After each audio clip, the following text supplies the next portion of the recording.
Evangelio de hoy lunes 7 de abril del 2025. Lectura del Santo Evangelio según San Juan. Capítulo 8, versículo 1 al 11. En aquel tiempo, Jesús se retiró al monte de los olivos. Al amanecer se presentó de nuevo en el templo. Y todo el pueblo acudía a él. Y, sentándose, les enseñaba. Los escribas y los fariseos le traen una mujer sorprendida en adulterio. Y, colocándola en medio, le dijeron: Maestro, esta mujer ha sido sorprendida en flagrante adulterio. La ley de Moisés nos manda apedrear a las adúlteras. ¿Tú, qué dices?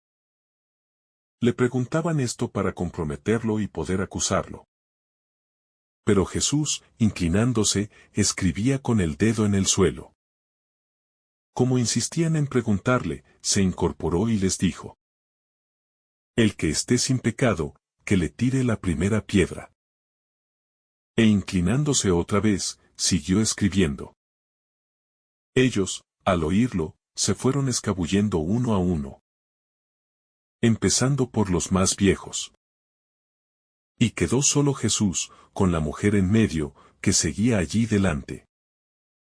Jesús se incorporó y le preguntó: Mujer, ¿dónde están tus acusadores?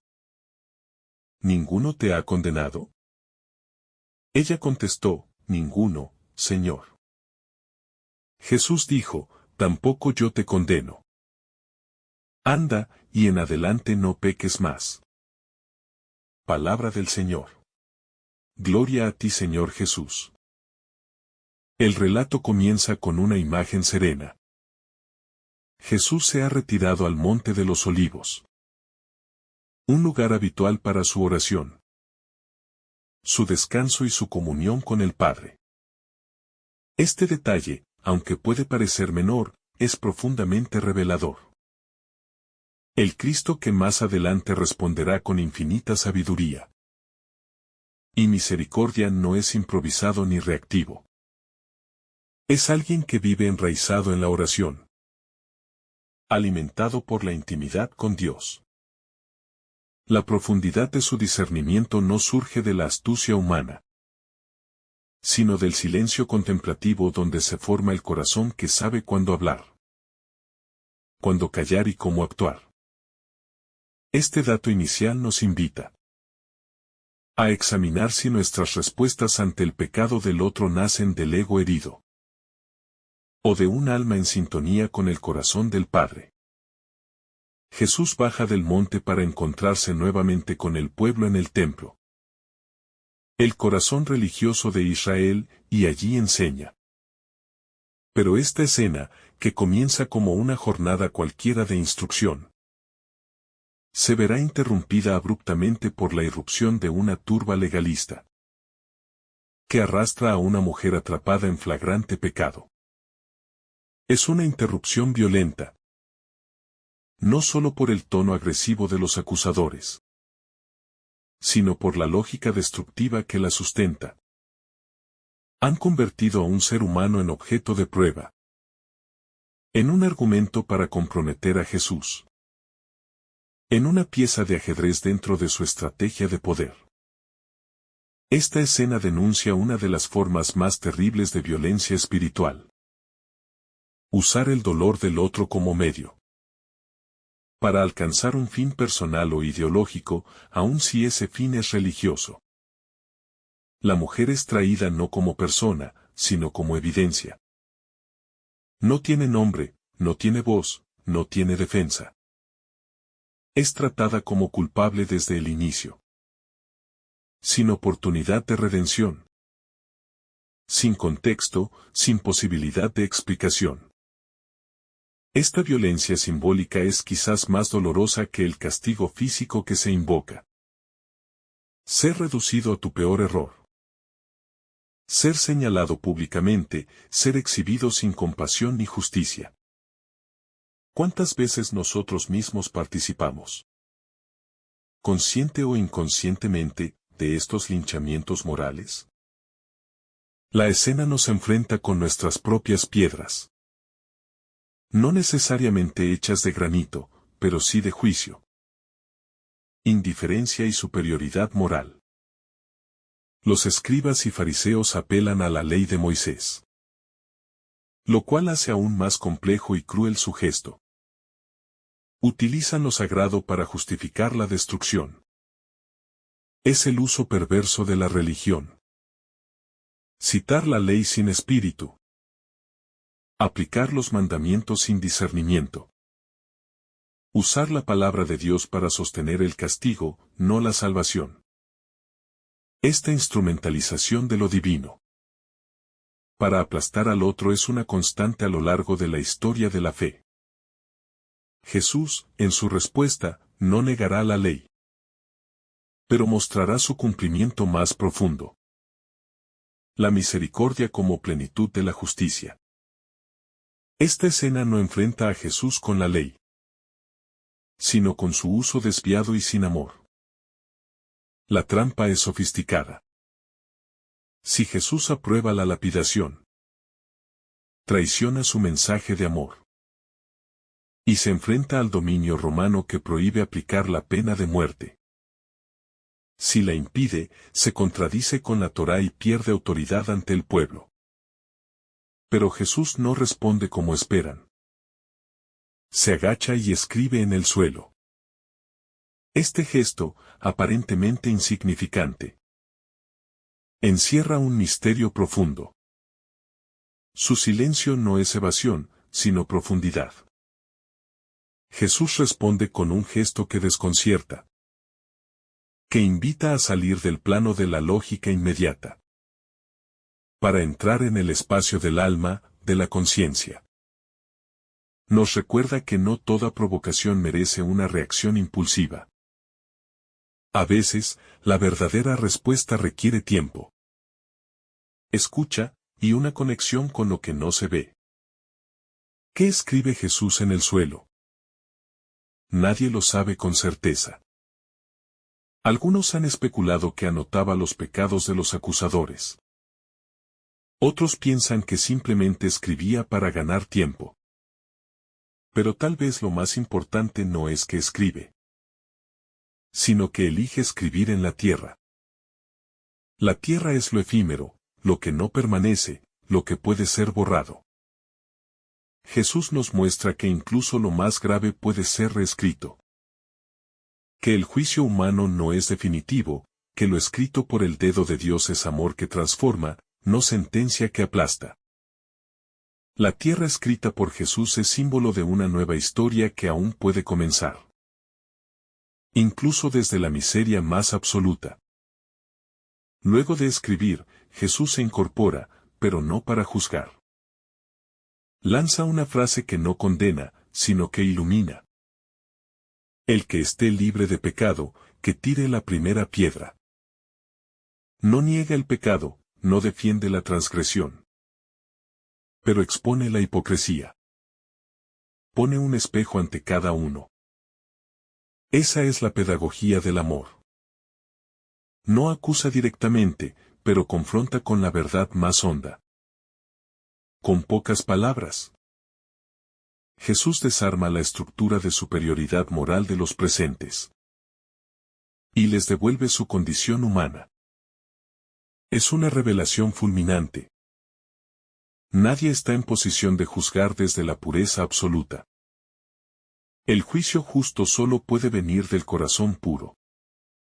Y ese corazón es el suyo, no el de ellos. La respuesta de los acusadores es elocuente. Se van, uno a uno, comenzando por los más viejos. No hay discusión, no hay réplica, no hay argumentos. Se produce un silencio lleno de conciencia. Cada uno ha sido tocado por esa palabra como una flecha directa al alma. Y el hecho de que empiecen a retirarse los mayores es profundamente simbólico. La edad no siempre garantiza sabiduría, pero sí trae consigo más memoria del pecado. Nadie puede permanecer en pie frente al amor que no condena. Y frente a la verdad que no necesita gritar. En ese acto de retirada, se revela una rendición ante una autoridad moral incontestable. Finalmente, Jesús queda solo con la mujer. Ese quedaron solos es teológicamente poderoso. Es el momento del alma desnuda ante Dios. Sin multitudes, sin acusadores, sin defensas, sin máscaras. Solo el pecador y el Salvador. Solo la miseria y la misericordia. Solo la caída y la posibilidad de redención. Este momento íntimo es un modelo para nuestra vida espiritual. En algún punto, todos debemos vivir ese cara a cara con Cristo. Donde no hay excusas, pero tampoco condena. Donde lo único que queda es una mirada que redime y una palabra que abre futuro. Jesús le pregunta: ¿dónde están los que te condenaban? ¿Nadie te ha condenado? No es una pregunta retórica. Es una afirmación disfrazada. Jesús le muestra que la condena ha desaparecido. Que los que la juzgaban ya no tienen autoridad. La libera de la mirada del otro. De la sentencia social, del juicio legal. La ayuda a descubrir que ahora está en un espacio nuevo. El espacio del perdón, del amor, de la libertad. Esa pregunta es, en sí misma, una absolución. Y cuando la mujer responde que nadie la ha condenado, Jesús concluye con la declaración más hermosa que un pecador puede escuchar. Tampoco yo te condeno. Esa frase no relativiza el pecado. Pero sí rompe con la lógica de la culpa perpetua. Jesús no aprueba el mal, pero ofrece una alternativa. Una nueva vida, una conversión desde la experiencia del amor. No desde el temor al castigo. Vete, y no peques más no es una amenaza, sino una promesa. Como si dijera: ahora que sabes cuánto vales para Dios, puedes vivir distinto. Es el poder transformador de la gracia. No se basa en el reproche, sino en la dignidad restaurada. Jesús confía en que ese encuentro ha encendido una llama capaz de sostener una vida nueva. La frase final de Jesús, vete, y no peques más, contiene en sí misma un acto creador. Es como si pronunciara de nuevo aquellas palabras del Génesis: hágase la luz. Porque en ese momento, en la oscuridad del alma de esta mujer, se enciende una luz nueva. No es solo una exhortación moral, sino una palabra performativa que tiene el poder de generar realidad. Jesús no solo habla de perdón, lo provoca, lo crea. Y eso es lo que hace con nosotros cada vez que nos mira con compasión.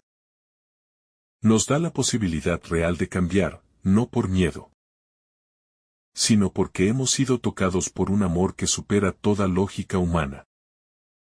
Este relato evangélico también nos invita a revisar nuestras propias actitudes frente al pecado ajeno. ¿Somos de los que traen piedras en las manos, aunque sean invisibles? ¿De los que utilizan la ley para exhibir, juzgar, excluir? ¿O nos parecemos más a Jesús, que desarma sin herir, que confronta sin condenar, que transforma sin imponer? Es fácil identificarse con la mujer cuando pensamos en nuestras caídas. Pero el desafío cristiano más grande es ser también como Cristo en nuestras respuestas. El seguimiento verdadero no es solo creer en Jesús, sino vivir como Él, actuar como Él, amar como Él. La pedagogía de Jesús en este pasaje es revolucionaria. No ridiculiza, no grita, no acusa. Su fuerza está en la humildad de sus gestos, en el silencio de su espera, en la ternura de su mirada. Frente a la presión del grupo, Él responde con serenidad. Frente a la violencia, responde con firmeza sin agresión. Frente a la vergüenza ajena, responde con cobertura y dignidad. Esta es una escuela de compasión. Para todos los que tenemos responsabilidad pastoral, educativa o familiar.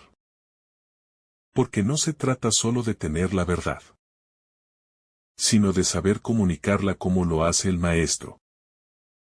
En esta mujer están representadas todas las personas que han sido usadas, abusadas o expuestas por otros. Aquellos que han sido convertidos en ejemplo de lo que no se debe ser. No para enseñar con amor, sino para reforzar estructuras de poder o mantener sistemas de control. Ella representa a quienes han sido señalados públicamente y marginados sin compasión, sin contexto, sin oportunidad.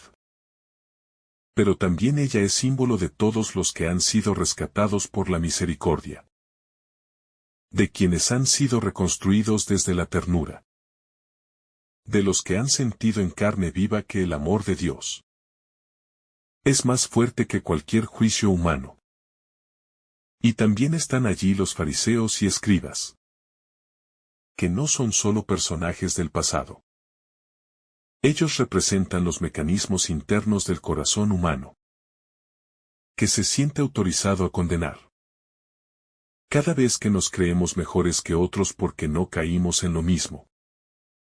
Cada vez que usamos la fe como arma para aplastar. Cada vez que nos posicionamos como jueces de los caminos ajenos. Nos convertimos en esos que exigen lapidación. Aunque lo hagamos con sonrisas, con normas o con silencios.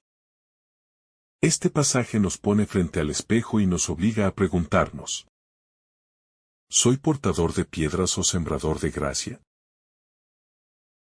Y el suelo, ese polvo sobre el que Jesús escribió, se convierte en testigo silencioso de un nuevo comienzo. Allí estaban las huellas de la humillación, pero también las primeras letras de una historia renovada. Ese suelo representa nuestras propias vidas, donde se han escrito errores, caídas, fracasos. Pero también donde Dios puede escribir esperanza, perdón, futuro. No es piedra tallada e inamovible. Es tierra blanda, susceptible al cambio. Y eso somos también nosotros ante la gracia. Terreno fértil para el milagro de la transformación. Cuando dejamos que la mano de Dios escriba otra historia sobre nuestras cenizas. Este encuentro no termina con una conversión escandalosa o con una confesión pública. Termina con un envío discreto. Sin alaracas, sin grandes palabras. Jesús no convierte a la mujer en predicadora instantánea, ni la exhibe como trofeo de su misericordia. La deja ir, libre, digna, con una palabra que resuena como bendición. Esto también nos enseña que el verdadero cambio no necesita grandes proclamaciones externas. A veces el milagro más profundo se gesta en silencio. En el alma, en lo cotidiano. Allí donde, día tras día, alguien decide no volver al pecado porque ha conocido el amor que salva. Si meditamos con atención, descubrimos que este pasaje no habla solo del perdón individual, sino de una propuesta eclesial. La Iglesia está llamada a ser el lugar donde nadie es condenado por sus heridas, sino acompañado hacia su sanación. Donde el juicio no es el inicio de un proceso, sino la compasión. Donde no se exhiben errores, sino que se cubren con ternura para que el alma tenga tiempo de volver a la vida. Este texto es un examen para nuestras comunidades. ¿Somos más tribunal o más hospital? ¿Más piedra o más abrazo? La experiencia de la mujer no se borra, pero ya no la define. El recuerdo de su error no desaparece, pero deja de ser cadena. Eso también es perdón, no borrar la historia, sino integrarla de otro modo. Lo que antes era culpa, ahora se convierte en punto de partida. Lo que fue vergüenza, se convierte en sabiduría. Lo que fue oscuridad, ahora es testimonio de luz. Jesús no hace magia, pero sí milagros. Y uno de los más grandes es este: cambiar la carga de nuestra historia por una promesa de libertad. Jesús no pregunta qué hizo ni por qué lo hizo. No necesita detalles. Él ve más allá del acto. Ve el corazón, la necesidad, el sufrimiento, la historia detrás del pecado. Este modo de mirar transforma todo. Nos recuerda que detrás de cada error hay una persona. Una herida, una historia no contada. Que la compasión no exige justificación, solo disponibilidad. Que el juicio paraliza, pero la comprensión sana. Que el alma se abre más por el amor que por el miedo. Y que nadie cambia porque se le grite, sino porque se le ama de verdad. Hay algo profundamente escandaloso en esta escena. Y es que Jesús se atreve a no aplicar la ley tal como la entendían los doctores. Y eso molesta.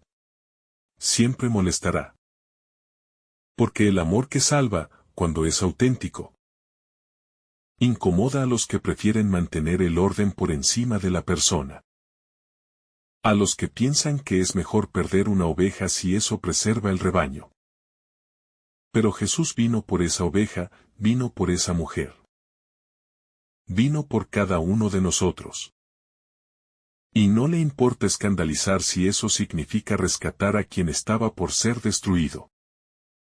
Este pasaje también revela una tensión entre la ley que mata y la ley que da vida. Jesús no anula la ley. La cumple. Pero lo hace desde su espíritu más hondo. Nos enseña que la ley es para el hombre, no el hombre para la ley. Que su objetivo no es destruir, sino conducir. Que cuando una norma se convierte en piedra, deja de ser divina. Que la ley más verdadera es la del amor que no niega la verdad, pero que no la usa como cuchillo. Jesús es la palabra encarnada que interpreta toda ley desde la plenitud del corazón de Dios. El silencio de Jesús es quizás el acto más potente de esta escena. Porque en un mundo lleno de ruido, Él elige callar. No porque no tenga nada que decir, sino porque su silencio es más elocuente que 1000 discursos. Un silencio que no evade, sino que invita. Un silencio que da espacio a la conciencia del otro. Un silencio que respeta. Ese es el silencio del amor maduro. Del que no necesita imponerse, sino que se ofrece. Y ese mismo silencio es el que escuchamos cuando, en nuestra oración, no recibimos respuestas inmediatas. Es el silencio que prepara el alma para escuchar lo que realmente transforma. Finalmente, este pasaje nos ofrece la esencia misma del Evangelio. La certeza de que Dios no nos ama por lo que hacemos, sino a pesar de lo que hacemos. Que su amor no es premio a la perfección, sino medicina para la herida. Que no nos salva por mérito, sino por gracia. Que nos espera incluso cuando todos nos han abandonado. Que nos restaura cuando nadie cree en nosotros. Y que, una vez que nos encontramos con Él, ya nada puede ser igual. Porque ¿quién ha sido mirado por Cristo como esta mujer? No puede volver a vivir de la misma manera. Que el Señor te bendiga abundantemente en este día. En el nombre del Padre, del Hijo, y del Espíritu Santo. Amén. Si esta reflexión te ha gustado, recuerda dar like, dejarnos tu intención en los comentarios y activar la campana de notificaciones, para que todos los días recibas estos mensajes. Te saluda tu hermano Joe deseándote un día lleno de bendiciones.